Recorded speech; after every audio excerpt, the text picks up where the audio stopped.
സംസ്ഥാന സാക്ഷരതാ മിഷന്റെ തുല്യതാ പഠിതാക്കൾക്കുള്ള പാഠപുസ്തകങ്ങൾ മഴയിൽ കുതിർന്നു. മലപ്പുറം മുനിസിപ്പൽ ടൗൺ ഹാളിന് സമീപം പുറത്തുവച്ച പാഠപുസ്തകങ്ങളാണ് വേനൽ മഴ ഭാഗികമായി നശിപ്പിച്ചത്.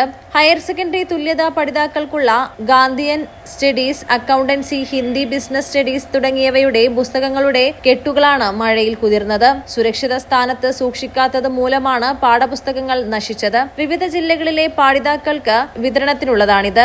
സാക്ഷരതാ മിഷൻ കീഴിൽ തിരൂർ ചെറിയമുണ്ടത്തുള്ള ദേശീയ ഗവേഷണ കേന്ദ്രം ഏതാനും വർഷം മുൻപ് പ്രവർത്തനം അവസാനിപ്പിച്ചിരുന്നു. ഇവിടെ സൂക്ഷിച്ച നൂറുകണക്കിന് പാഠപുസ്തകങ്ങളാണ് മലപ്പുറം നഗരസഭയുടെ ധാരണപ്രകാരം താൽക്കാലികമായി ടൗൺഹാളിന് ലൈബ്രറി ബ്ലോക്കിലേക്ക് മാറ്റിയത്. പാഠപുസ്തക കെട്ടുകൾ ഒരു വർഷമായി ലൈബ്രറി കെട്ടിടത്തിലാണ് സൂക്ഷിച്ചിരുന്നത്.